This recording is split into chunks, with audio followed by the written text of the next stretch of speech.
Brilliant. Welcome everybody. My name is Judith, but I do call myself Judith, and I'm happy with either or, as long as it starts with a J and ends with a, that's fine. I'm a local community resident, happily in St. Paul's, and have been for too many years to mention. Can I just check everybody can hear before I carry on?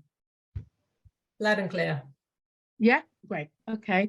Before we started, this idea of the campfire is great. So I know we can't imagine ourselves around a campfire right now, but that warmth of community is one of the reasons why I do what I do, and campfires kind of give me that feeling as well.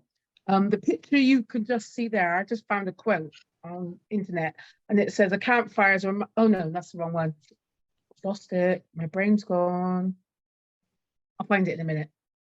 The dyslexia is coming back. Anyway, so this picture here is me surrounded by bluebells at Lee Woods. And I wanted to go, I saw something in, I don't know if it was in the Wilder magazine, about bluebells and where to go and visit. And all of a sudden, I just wanted to be surrounded by bluebells. So me and a friend that weekend, I went to find out where they were, and here I am, surrounded by bluebells. And it was such a beautiful, gorgeous day about 4 weeks ago. My journey into nature is a long, convoluted one. Basically, from I wouldn't sit on grass to God, lots of reasons why me and nature were not best of friends. I got chased by a young boy when I was 8, maybe a bit older, by a slug. And I can let you know that was rather traumatizing. I think I even swore and got told off by 2 of the adults there because we were on camp. And I'm crying, trying to explain, but he's chasing me with a slug, you don't understand. So I think COVID was my liftoff into the journey of nature, if I'm honest. And there's a piece of land by me called the Seventh Corner, and I kept moaning about it and all this other stuff. And basically, my 2 good friends just said to me, you're a community worker, why don't you get on with it? And I'm like, no, it's the council's job, it ain't mine. They get paid, they got all my money. It's a disgrace. And then one day she just said, look, if I come here again and you haven't done something, me and you, in the nicest sense, but some of you might understand what that means. And basically, I started digging with a fork that she lent me, and it grew. There you can see some cabbage and some Brussels we had growing, which was fantastic. Basically, why do I call it gangster gardening. And if you check out a gentleman called Ron Finley, that's what he calls it in America. He's quite big with what he's doing. I don't know what to call myself, but I'm calling myself a gangster. Obviously, I'm a gangstess, I think. And I call myself a plantivist. I just made it up. And you heard it here. Do not steal it. You got to credit me with it in Wikipedia. So that was my kind of beginning seed. Then you just see a lot more. I also saw what looking after a space did to community conversations as people were walking by. I had children coming to plant with me. I had adults offering to help. It just grew and grew and grew. And during lockdown, a film was done. You'll see in the middle there's a young lady who happens to be my niece, actually, but we had a plant power event, and we were filmed by the University of Wales by Oscar-nominated Florence Aisi. That film's now on tour around, I don't know, wherever she's taking it. And I'm waiting for my Oscar nomination at the moment. It doesn't seem to be coming. So it did play in New York about 2 weeks ago at a Black theatre there, which is great. And we showed it twice in St. Paul's. And on the second one, we had Plant Power, a Gift. And we focused on young people.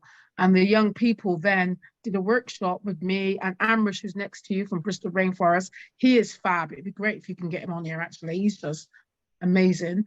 And we did a workshop that day where every young person went home with a gift, and they gifted back. We bought, is it David Austin roses? Because I like them. And we planted them in the Rose Memorial area in St. Paul's.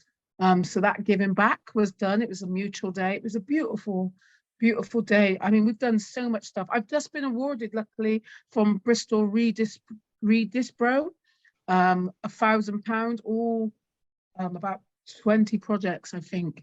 We got £1,000. I want to do something called Planting Happiness, which is something I did last year. Obviously, it's going to be late in the season for the blooms to come out, but we'll do this for next year to get ready. And we did that, and it went really well last year. And we had soup and a little bit of parties and stuff like that. I've taken over. I'm rushing in what I'm saying because I'm getting a bit nervous. I just want to, I mean, the quote, I've just found it now. So it says, the wilderness is not a luxury, but a necessity for the human spirit. And I kind of just, in the sense of campfires, in the sense of gardening and connection, it brings that. I know it's not the wilderness as per se, but for some of our young people and community members, just stepping into a green space on their local corner is actually quite a big deal. It's not an everyday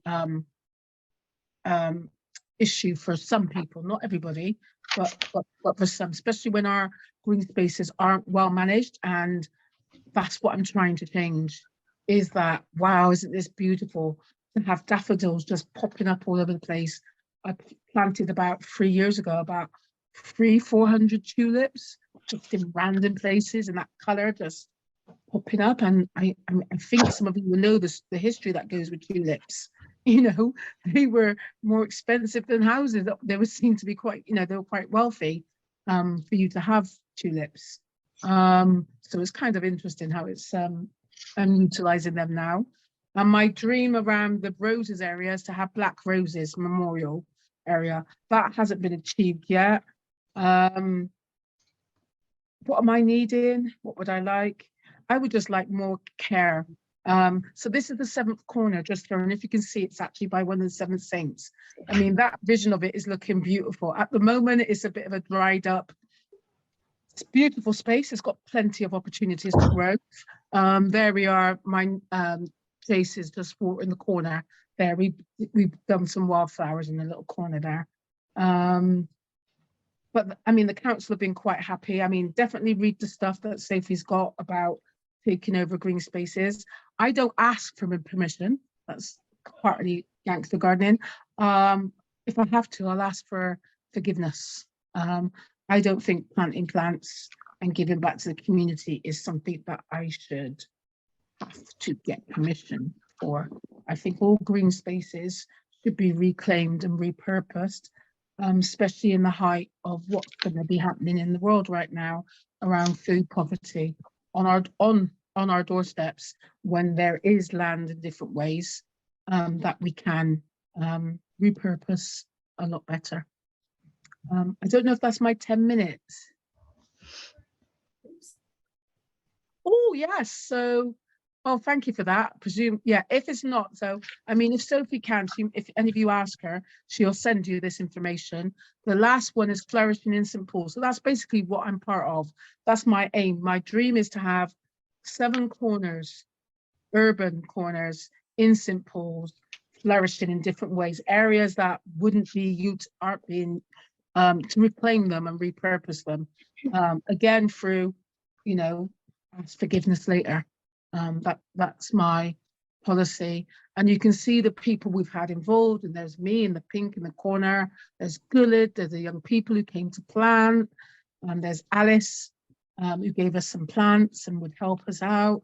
And I think it was Rhiannon was, what do you call it when you're into agriculture? Is it RHS? Royal something.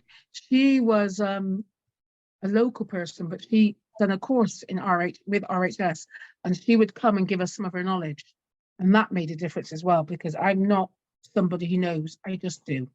And I think that's the best thing with this, is just to do it, bring light to people, you know, and food. You know, you can see people have had spinach, they've had broccoli. We even got sweet corn. And today, my last question, I've got black sweet corn. So I'm going to be growing that there. So that'll be nice. And yeah, I'm looking forward to it. Sorry, I stopped talking and I'll let the others carry on now. But thank you for this opportunity. And I'm always on the search for any support in any way to just make things happen actually, and the one thing I don't know about the other gardeners you'll find is about water. So because I'm taking on urban, I'm going to say urban, I don't like the words they use, urban plots, water is the problem. And I, me carrying two red, what do you call them, watering cans about 12 times a day is a bit much. So anybody's got any ideas of how I can collect rainwater on sites for some of these urban areas would be brilliant, actually. That would make a difference. But thank you. Long way continue on. Thank you, Sophie.